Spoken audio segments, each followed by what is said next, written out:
And here we are. We're live. So welcome all Becker wine enthusiasts. Today we're going to be highlighting two international wine days in May for Sauvignon Blanc and Chardonnay. So all of these grapes in this collection today are grown from right here in the Texas Hill Country from our Estate Vineyard, as well as Talent Vineyards down the road. So I'm proud to introduce part of this Hill Country collection, highlighting the 2019 Chardonnay Reserve, which from this collection has been hailed as one of the top 30 Chardonnays of 2023 to enjoy. So great to be able to not just in Texas. Not just in Texas, exactly. Pretty renowned. Got right to the top Chardonnays in the United States. I'm really proud of John. That's outstanding. Yeah. So we will be doing the 2020 Estate Sauvignon Blanc, the 2018 White Wing, and then the 2019 Chardonnay Reserve. So love to introduce everybody. So Dr. Richard Becker, our owner, as well as the sons, Dr. Joe Becker and Will. So glad to have you all on with us to enjoy. And then marketing director Nicole Bendelay and myself, Bobby Totten, the e-commerce director. So Dr. Joe, if you'd like to open up with a few words and get into some tastings. Thanks, Bobby. First off, this is a really incredible lineup. When I saw this weekend, I thought, Bobby, you've done it again. You picked another amazing lineup.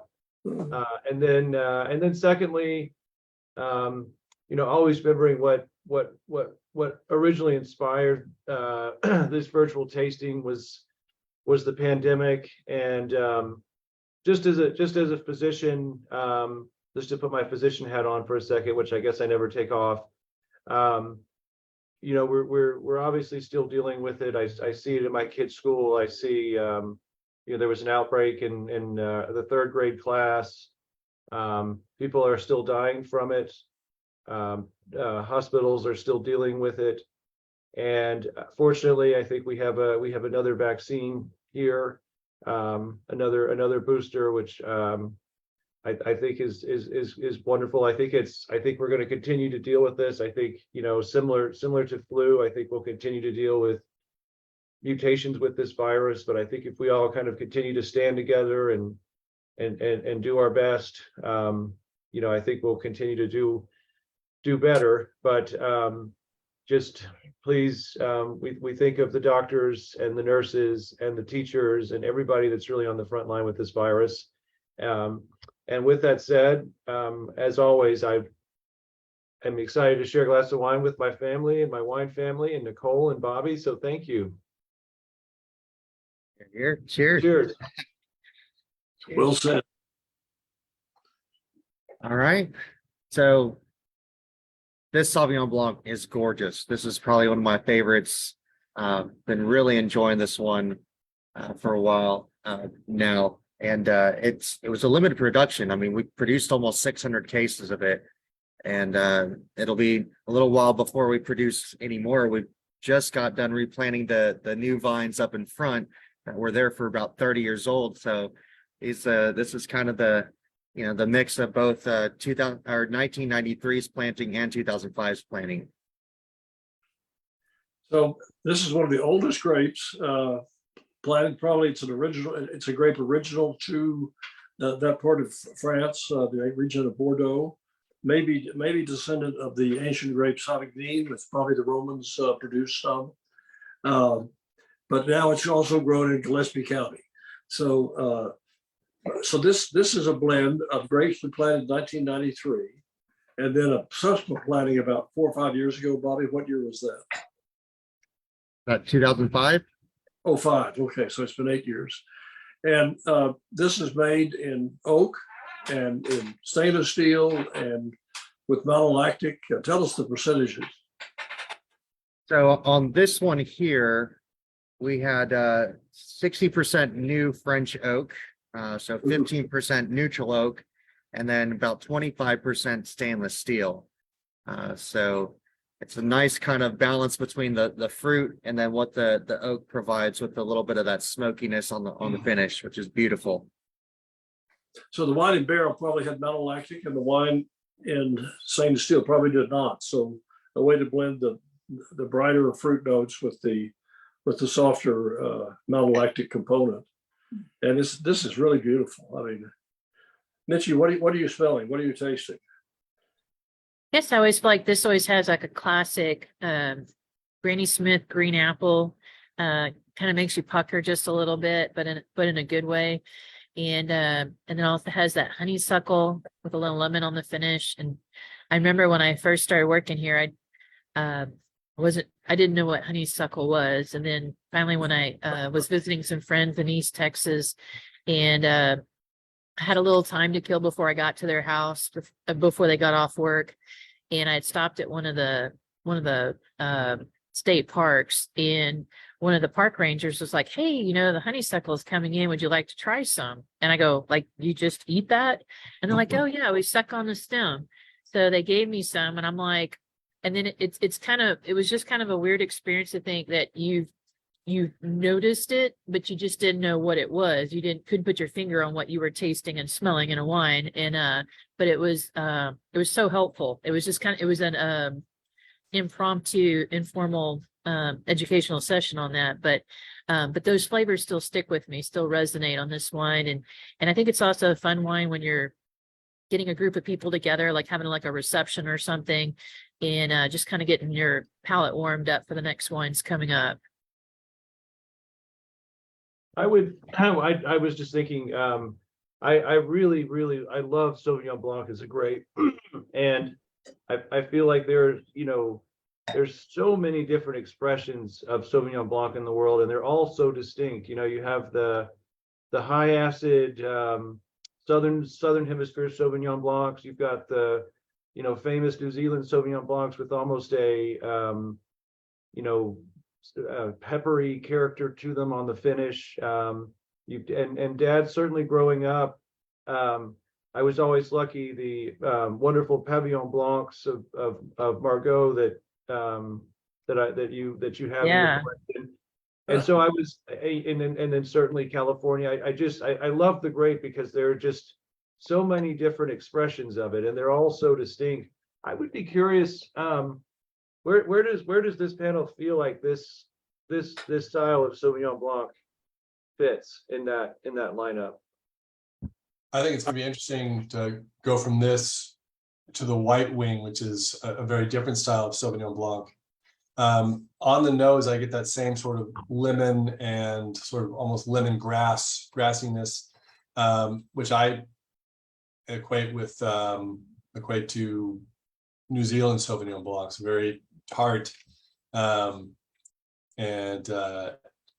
this is much more rounder on the palate. There's more fruit. There's you get a little bit of the oak, and you get a little bit of melon, as well as the citrus and lemon on the finish. So I think I think Joe, you're right. I think this has a little bit of the pepper of a southern hemisphere, and a little bit of the citrus, the lemon that I think about with New Zealand Sauvignon Blancs.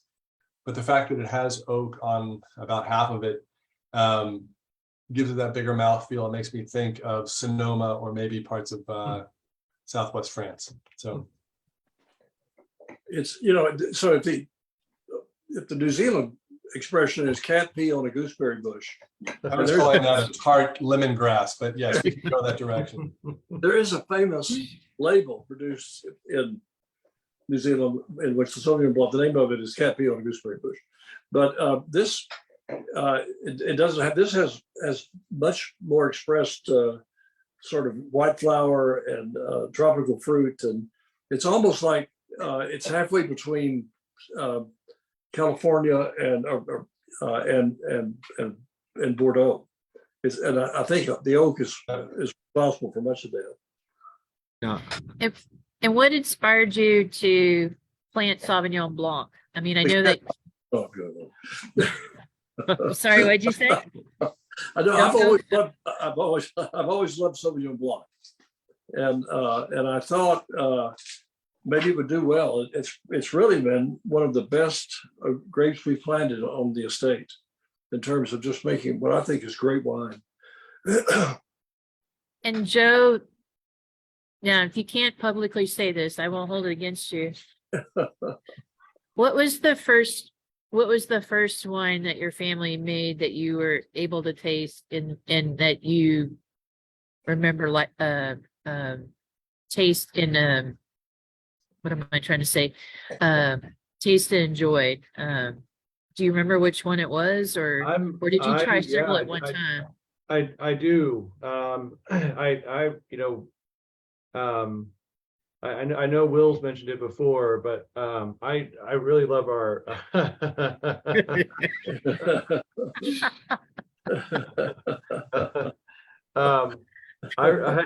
I really love our 97 Estate Cab. I remember being pretty wonderful. I will say, still to me, one of the most unique experiences I had was the first time we harvested Viognier, and just the aroma that comes off those grapes is was pretty amazing. But the first time I really felt like I could actually sort of appreciate wine, it was several years. It was, you know, it was not 97 the year I graduated from high school, so I can't say that I was actually drinking wine or not. But the first time I think that I really felt like I could really appreciate it was maybe Dad, you opened a bottle of the 97 Cab maybe when I was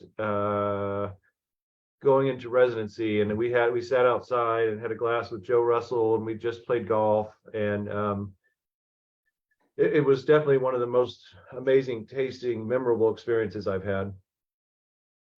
And the reason for those in our social media land, because Joe started off when he was, in the industry as elementary, right, or junior high. So that was the only reason why I wasn't sure if he could say what he could say. Yeah. But he's done just about every single thing possible here, but started very young. Well, yeah, Will and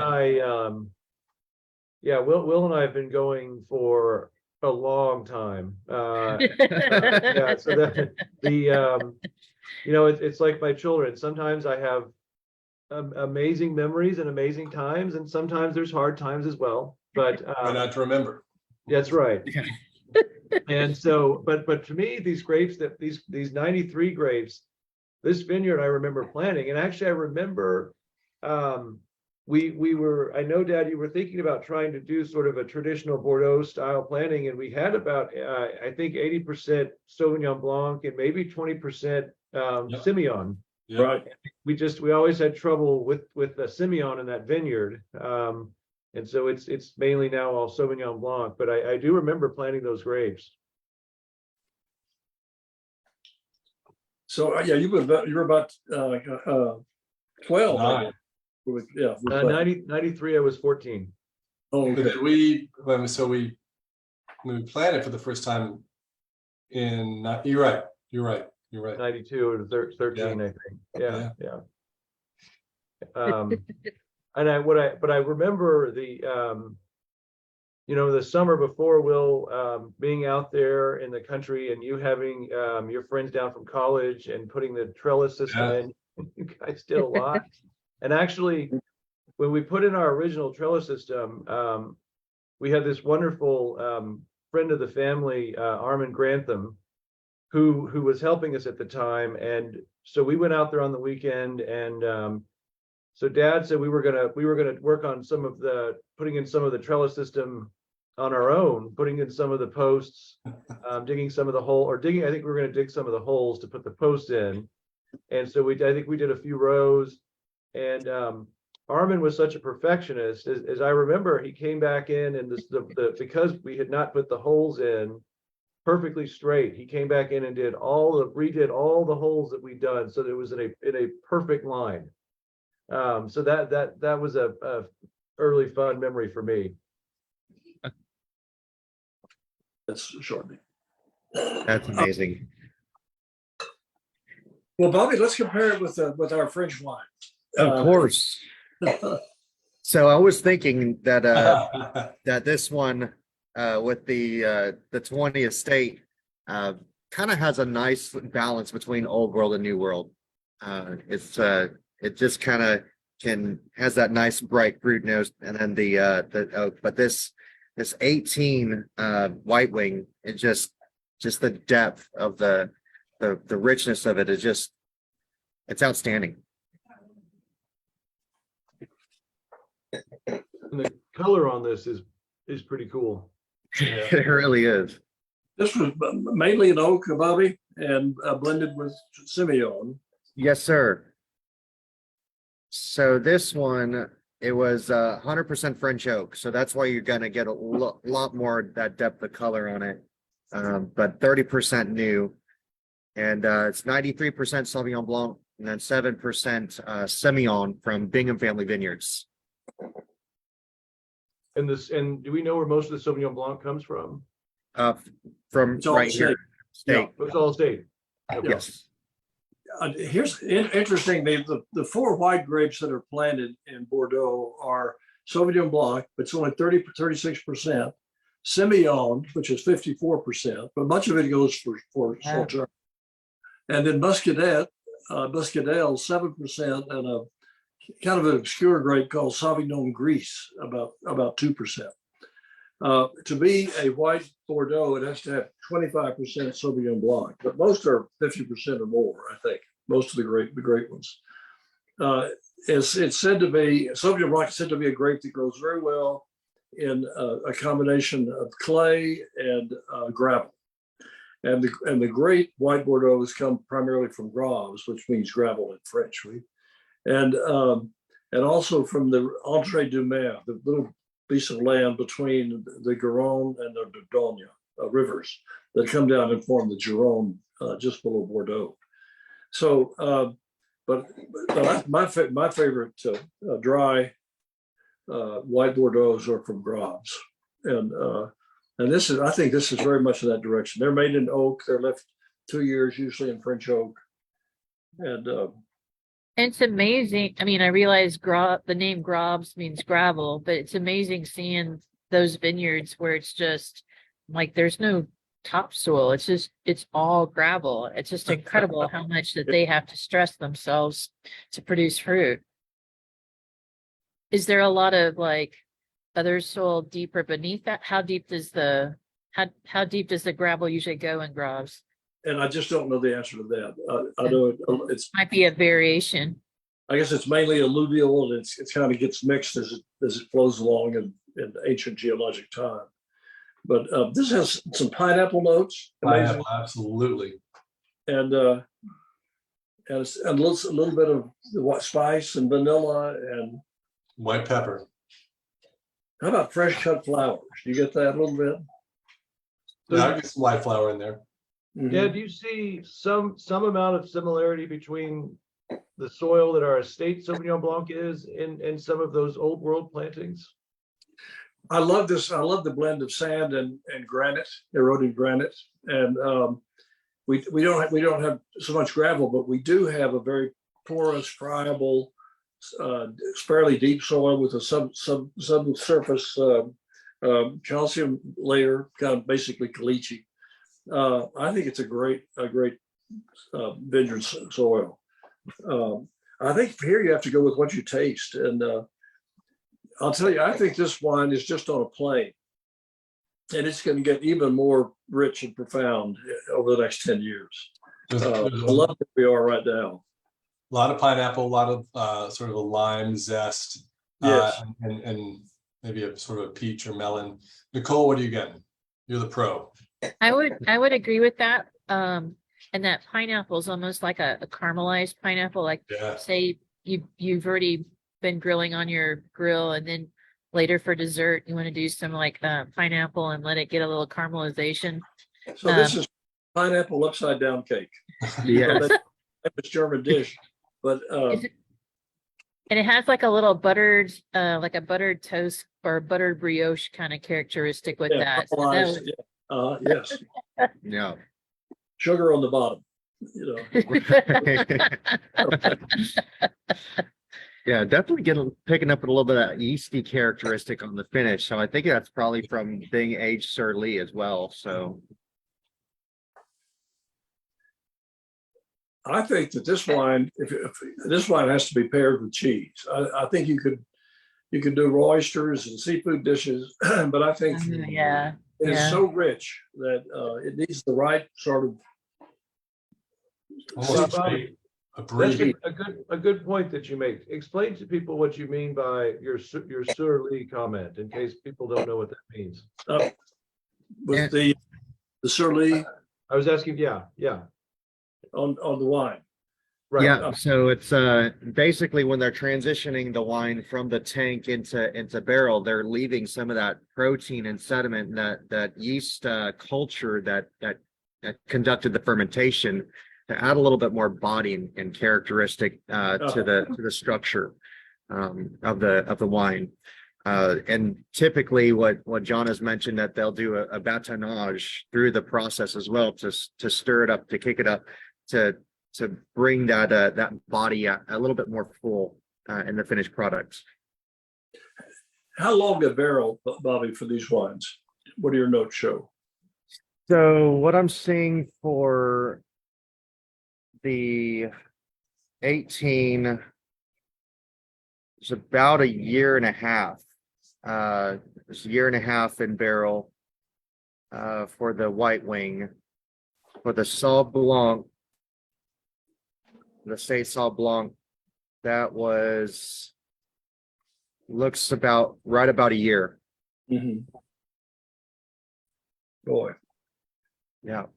It's interesting because this white wing did come from a great vintage year. I think 18, we had, particularly for Sauvignon Blanc, we had that hot, kind of early summer, hot spring, that we started to have, we've had, compared to the prior year, we had smaller cluster sizes. We had more, what winemakers like, more skin to juice concentration, which I really feel like benefits a wine like this Sauvignon Blanc.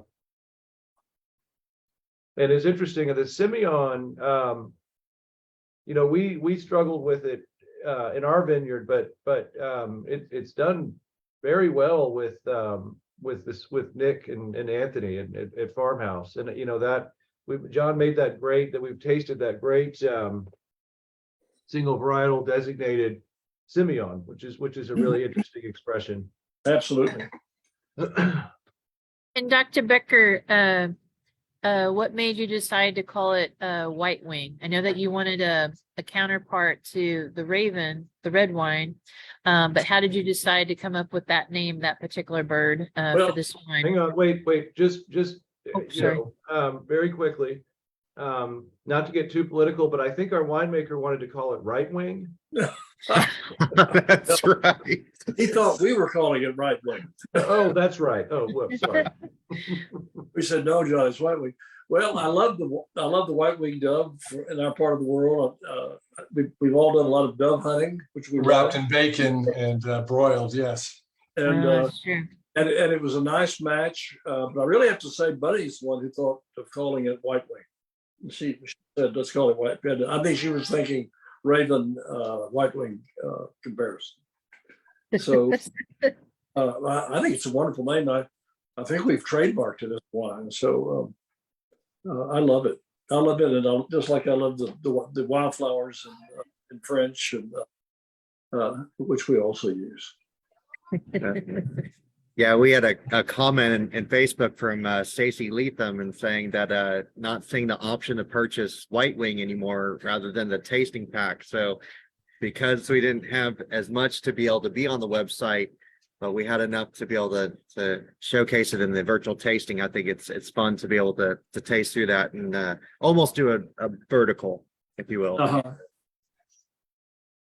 So I noticed on Facebook that there's another Dr. Becker has signed in to watch this broadcast. So I have to share this story because Emily's actually pregnant with a little girl. We have 3 little boys, my 3 producers.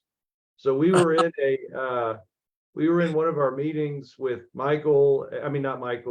Patrick and John, and Dad's had this brilliant idea to name all of the new plantings, all of the new vineyard blocks that we're planting after one of his grandchildren, each one of his grandchildren. And so I leaned forward and I said, Patrick, I think we need one more. Do we have one more block to name a grandchild after? Or do we have enough? And Patrick kind of froze and he looked at his paperwork and he said, I think, oh, yes, we do. Oh, he said, wait, is that what you mean? I said, yes. I said, I'm very excited about this. So, yeah. Anyway, so I feel like that's the story I had to share. That's great. That is awesome. Will, what did your kids think about going through vines that are blocks of vines that are named after them? I think it's really I realize cool. the oldest are still to come, but Yeah, no, that's really, really exciting. They're very thrilled about it. Do we get to pick them? I don't know if you want to pick them. You don't understand, but they're very excited. I think it's really, really cool. So yeah, it's a nice honor. It was a great idea, Pop, and we all really, really love that. So You have to understand that Will has 3 wonderful children with 3 very bright, distinct personalities.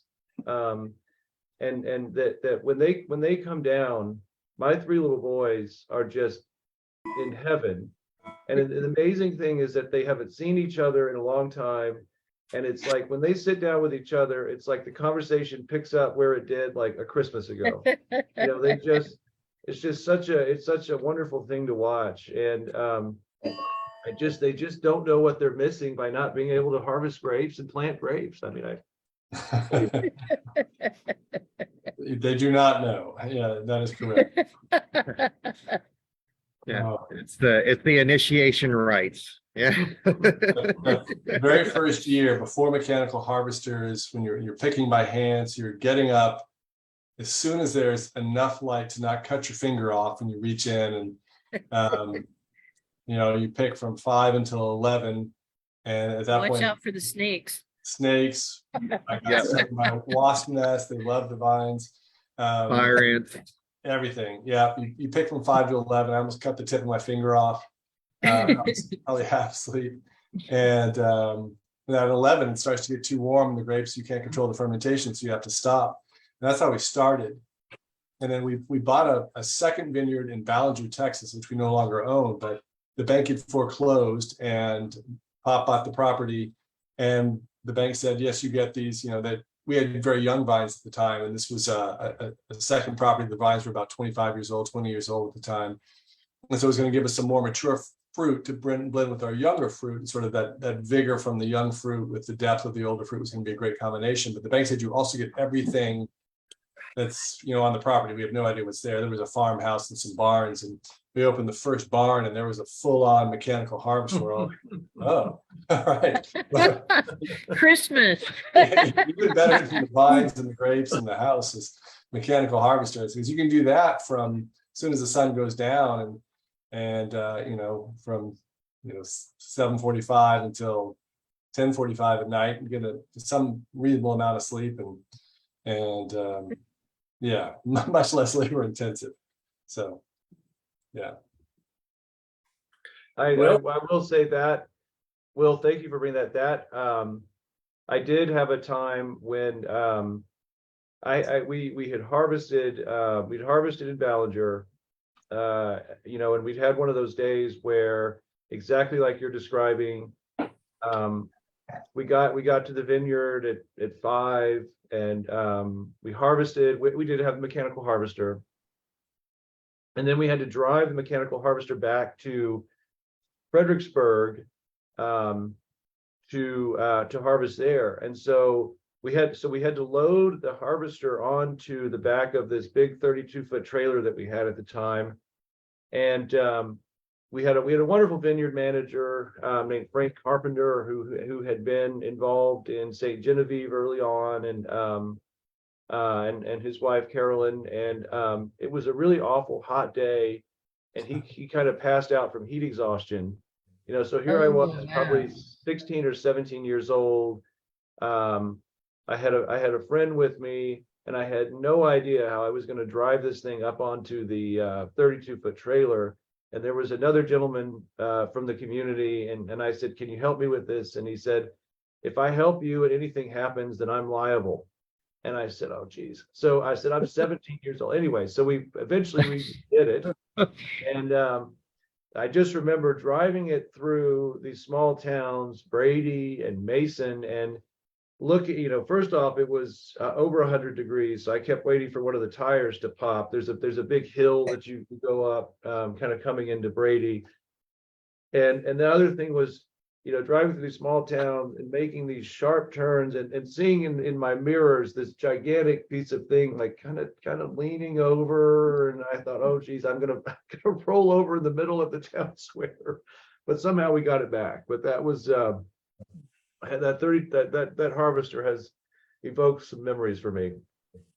I remember your mom like, oh my gosh, what are they gonna do? And your dad going, they'll figure it out. They'll be okay. It'll be fine. They'll get here in a little while. No, on this instance, no. Oh, not on that one? Wait. No, What'd you on this say? one, I had Joel the You called me. Yeah, we were talking on the phone. No, Nicole, we were talking on the phone about every 15 to 30 minutes, I would say. Oh, wow. about this. Yeah. Anyway, but good job. We were all nervous. All right. Wow. Let's taste this truly wonderful Chardonnay, shall we? Yes.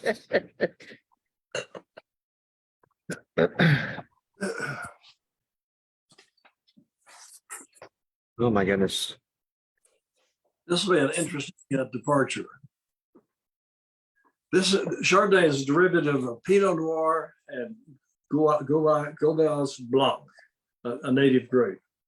And it's named for the little town of Cardonicum, the little village by the Romans, where it was first discovered, which means wild thistle and artichoke in Latin. First really began cultivation in the 11th century by the Cistercian monks, actually beginning in the lower part of Austria in the Pfalz, and then coming down into what is now Burgundy and Chablis. So it's gotten all the way to Mason County, Texas, and here it is. And here it is. So, And top 30 Chardonnays in America. I mean, it's Bobby, amazing. tell me about this Chardonnay, about it, how it was made in the blend, and what do you got? So what we got here, harvested August 2019, 25 bricks. So it was 20 months in French oak barrels, and 30% of those were new. This is bottled in April of 21. So it definitely had the malolactic. It's got that rich mouthfeel. And this is all 100% from Talent Vineyards. So I think the relationship, we talk about John's great barrel programs, which he's really developed at the winery. Although I don't mean to belittle the efforts that we did with, always using great French oak, and we having developed the wonderful barrel program that we did early on. But the relationship between Chardonnay and barrel aging is interesting, and it's something that we've sort of,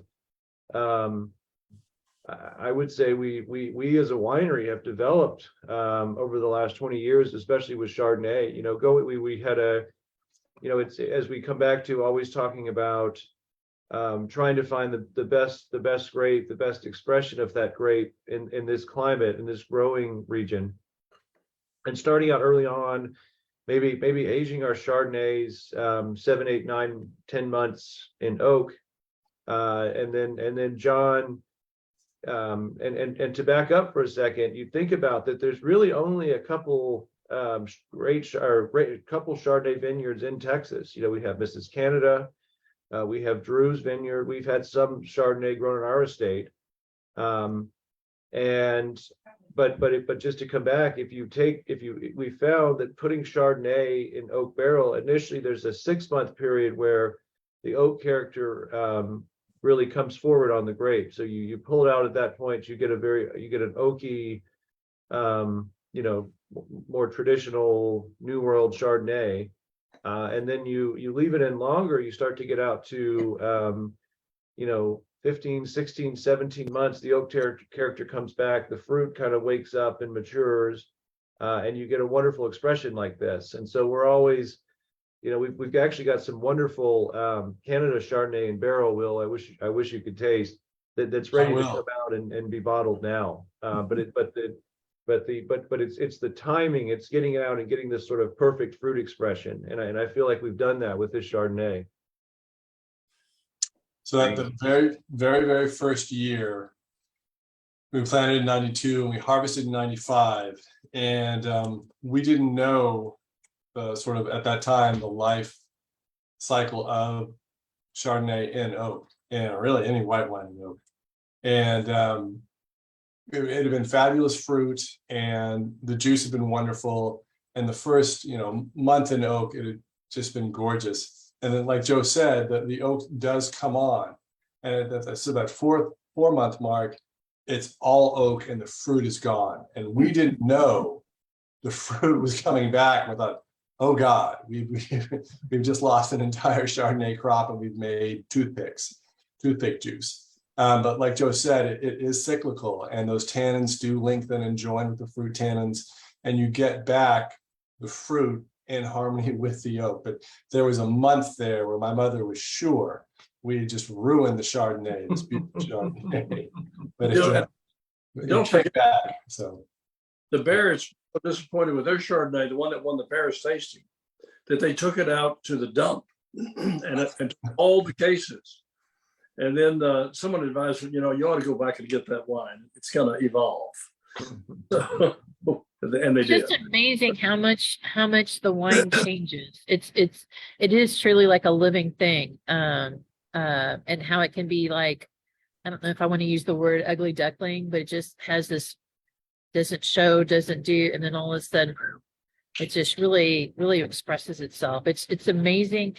It's perplexing. But when you get to the end result, I mean, it's fabulous, fantastic.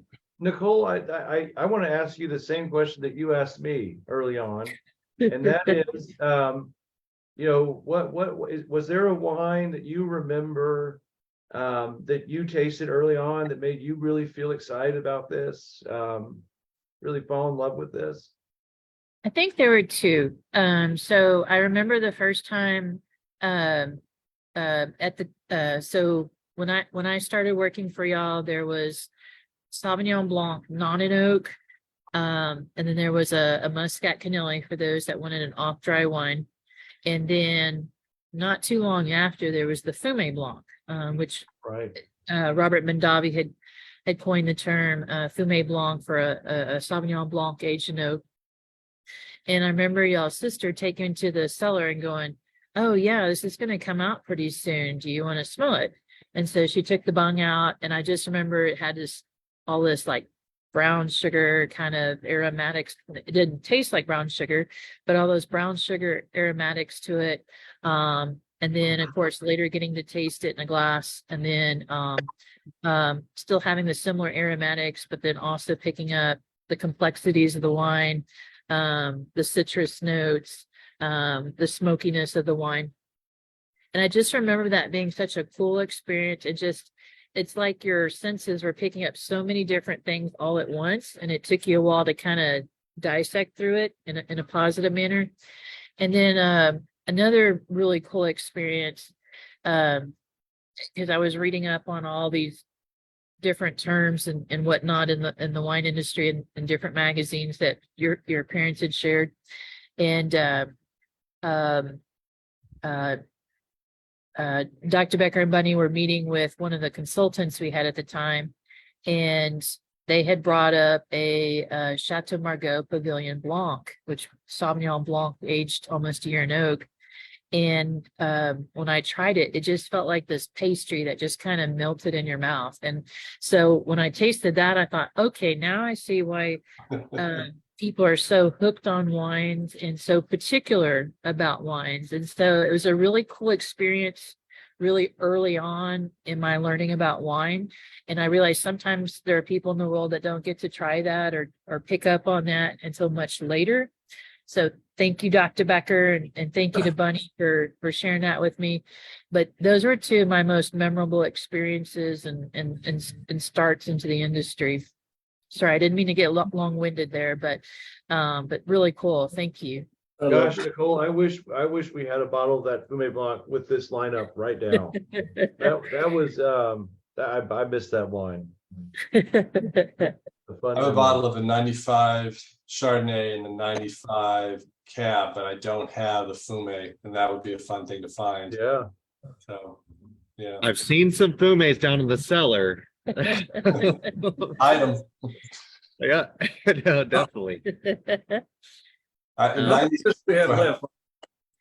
Not too many. What about the white wing? How much of that is still cooking? Yeah, so this 18, I'm thinking there's maybe about a little over a case left of the 18 in the cellar. So, and I did have some questions in the comments asking if we're gonna have another white wing label coming up soon. So And we do. yes, Yeah. perfect. All right, so there you go, guys. Y'all can just hold off. Thank you for your patience. Estate Sauvignon Blanc's great right now. White wing's on its way. So Will, what was your first Becker Vineyards wine that you just fell in love with and got really tickled about? So Dad called me up spring break, spring of my junior year, and said, "Bring home some guys. We're going to plant a vineyard." And I was like, "We're doing what?" This was Dad, surprised my family by bringing home a cow. We lived in a suburb. We didn't live on a farm. He did a beehive. He plowed under our whole half-acre backyard and planted a garden. He liked to do things and go for it, and so I shouldn't have been totally surprised that he was planting a vineyard. But I didn't. This was different. Like you can't screw up a cow too badly, and we can grow vegetables, and after about one time dealing with the bees, all right, we can do this. But growing grapes and making wine is next level. So I was very nervous about this undertaking. We could probably grow grapes and we could probably ferment them, but could we make decent wine? Like, what are we doing? This is not a small undertaking. So I was nervous, not skeptical, just nervous that this was going to be, maybe for the first time bitten off more than we could chew in one of these surprise projects. And so I was nervous that the wine wasn't going to be, we would have trouble selling the wine. And I've told this story before when, the first year, that 95 vintage, we made 1,500 total cases. And my mother turned to my father when she saw it all stacked in the pallet, and, "Richard, what have you done? We'll never sell all of this." And we sold out, and then we were a winery without wine briefly. But the first time I thought, oh, this isn't just going to be okay, it's going to be amazing, was, so Joe mentioned that 97 vintage cab that was incredible. And the 96 vintage cab, I came home Christmas break, and Dad said, "I want you to try something." So it must have been the Christmas of maybe 98, because it was the 96 vintage. And he said, "I want you to try this." He didn't tell me where the bottle came from. I didn't see the bottle. He just handed me a glass of it. He said, "It's cab." And I tried it, and it was really good. And it was, it had oak, but it had this wonderful fruit notes, and it was great mouthfeel, and it was a great bottle of wine. I said, "Dad, where did this come from?" He goes, "It's ours." And I'm like, "Oh my God. All right. If we can make this cab, if nothing else works, we will be okay." So, and Joe's right, that 97 was even better. It's legendary.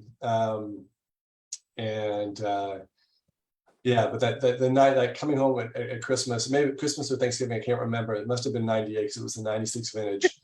And just tasting this wine that wasn't just good, but it was great.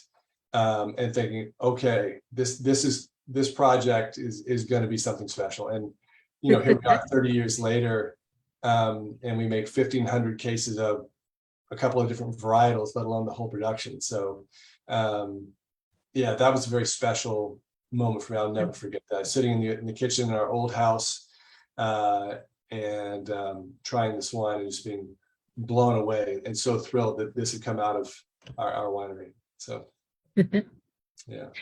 And Dr. Becker, so like your first harvest, 1995, you know, you have all these different varietals that have been harvested, put in the tank and whatnot. Was there a particular first wine that you were, as you were going through, tasting through the tank, seeing how everything was coming along, was there a first varietal that stuck out for you, or were you without a doubt, all the varietals and just thinking, wow, here we are? It was inexplicably Ruby Cabernet. And so Okay. all five of the red, we played Cabernet Sauvignon, Merlot, Malbec, Petit Verdot, all five of the red Bordeaux varietals. And someone had told us that you can't get the red wine dark in Texas. You need to plant this cross that was made at UC Davis of Cabernet with another grape that gives more color. And so we planted about 8 rows of Ruby Cabernet. We harvested them. We put it in, and we vinified, and only in stainless steel because it was just for color. And we had a tank full of it, maybe 1,000 gallons, 1,500 gallons, something like that. And not blended with anything and never in oak. And so what I'm going to tell you now is, it shouldn't be believed, but it was there. When that wine, that Ruby Cabernet in stainless steel, people would bring famous cabs from California, you know, some of the famous properties, and you would pour a glass of that and a glass of this out of the tank, and this was better. It was it had everything that you could ever want in a Cabernet. And one guy took 2 bottles back and put it in a blind tasting in Napa against many of the famous Napa brands, and it won first place. So that's memorable. I don't have any explanation. Wow. Do you remember this? I remember this. We were opening and we didn't have a red wine, and we had this Ruby That's Cab right. in the tank, and we had to have something. So we just sort of got a label together quickly and got it approved quickly and bottled this Ruby Cab. And, you know, Ruby Cab wasn't a thing, but it was fabulous. Everybody loved it. And it, you know, obviously did well all over, but it went. I think Incredible mom got the label approved. Incredible depth, incredible complexity. It had great finish, you know, great length. It was great aromatic. It was, why don't we plant more of that? You know, so that's. We don't have any anymore. There's none back. No, now. Dad, and then I remember you had in the old vineyard, the last 2 rows were an interesting clone of Cabernet. It was the Franciscan clone of Cabernet. Yes. I remember that was something you'd read about too, and I remember that was in some of those early cabs that we made. Yeah. And for our guests, the reason Dr. Becker said that was the only red we had at that time, it's just because the others were still aging in oak, and you know, he wanted to make sure that they had their proper amount of time of aging, was not going to rush it, you know, was going to, like, everything spent its proper amount of time, and so that's why this one came forth first. But you know, the old adage, no wine before it's time, I mean, it's true here. So That's right. which is very cool because it makes such a difference. John has a severe case of that, but I'm with God. Hence that Semillon, right?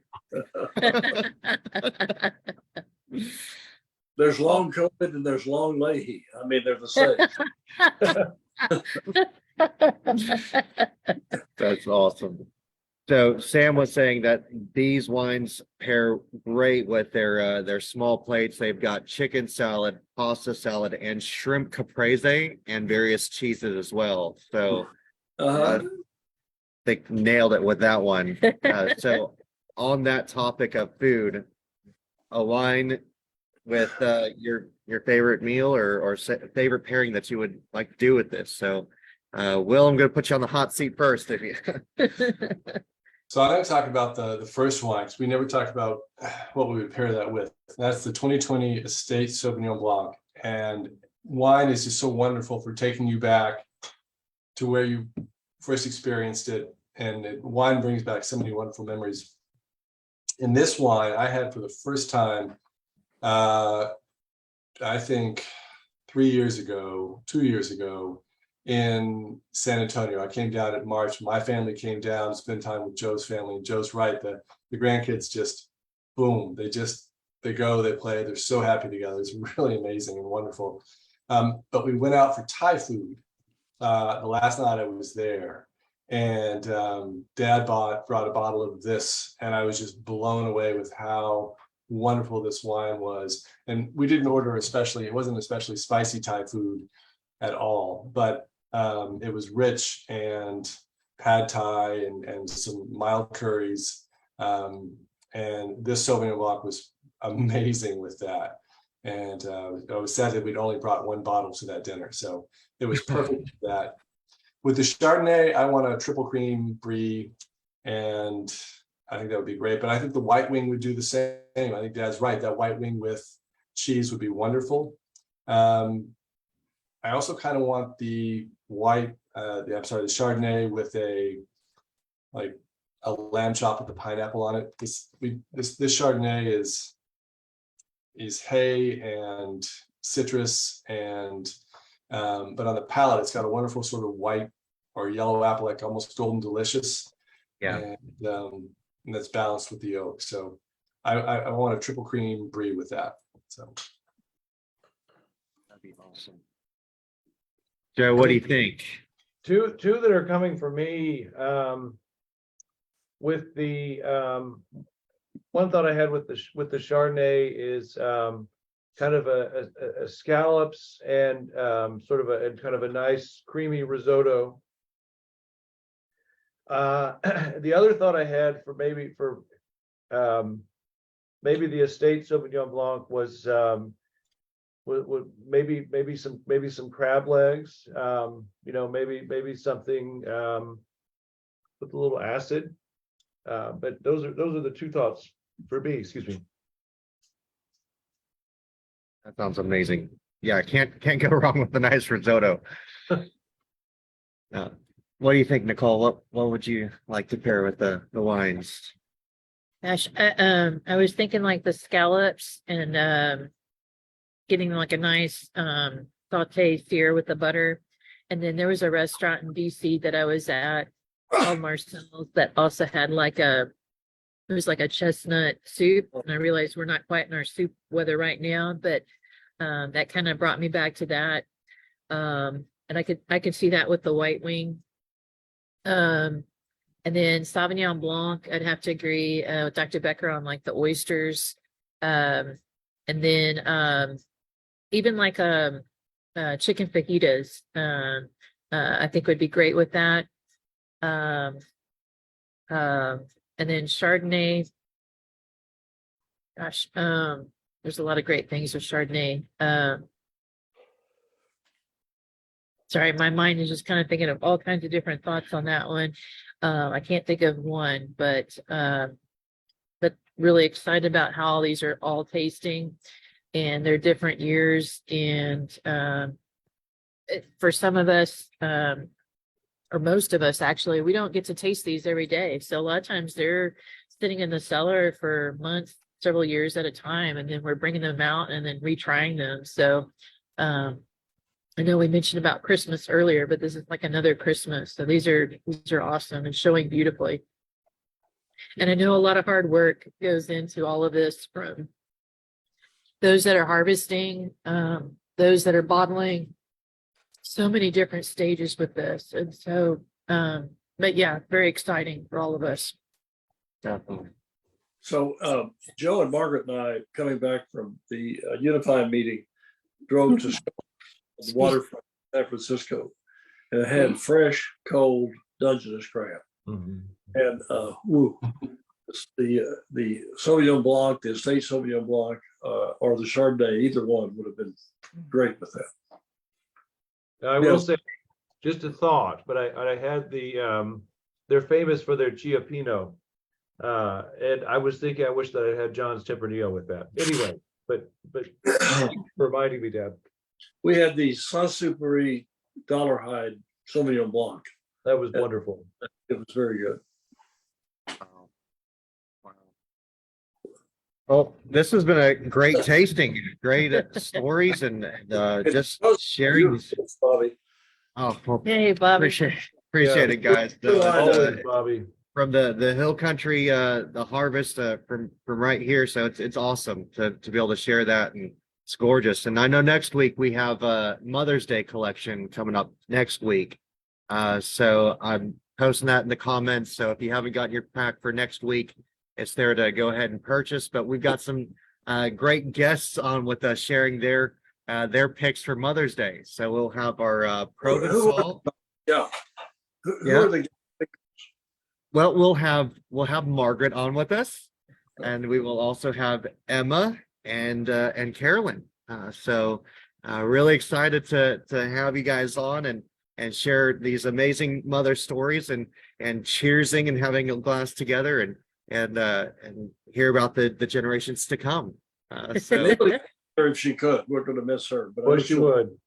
Yeah, she'll She be would. Those watching. are some of her favorite wines, actually, that are being poured next week. So yeah, so we'll do a cheers to Emily as well. Yeah. We'll have Provençal, Grenache, and Vintage Port, which it's just going to be a great lineup and tasting for that. And I know Mother's Day is also coming up. I'll post a link to the Mother's Day brunch or buffet that we're going to be hosting here at Becker Vineyards coming up the 14th. And do you have any other anything going on with the winery this weekend? Let's see, no particular event going on this weekend. I know some people will be celebrating Cinco de Mayo. We've got fabulous wines that go with that, but also just be safe, have fun, but be safe the next several days. And then the week after next, we also have the Fredericksburg High School Jazz Band will come out next Friday and be playing music on the veranda. So for anybody that wants to just come out and listen to that, no cover charge, just something fun to do from 5 p.m. to 6 p.m. Good way to go. That's awesome. It'd be great. There are some interesting things to see at the winery. We planted about 30 acres of grapes. And so there you can see little tiny grapes budding out and Oh, that's true. drip systems going in. That's one thing. And the poppies are blooming. The poppy field is beautiful. So that's another thing. So we're going to watch poppies and listen to the jazz band, and that's going to be fun. And And Mother's Day- Dr. the Becker Mother's- has a, oh, I'm sorry. the Mother's Day brunch is always spectacular. I think we're almost sold out. Maybe we have we're on maybe a few tickets left, or no? That's right. Just a few Got a few tickets left. Okay. All right. Good. Well, appreciate you guys again. Thank you Thank so you much very for much. enjoying the tasting out there, Good. Becker family enthusiasts and Becker family as well. And here's to a good evening. Here's to what's been a minor miracle.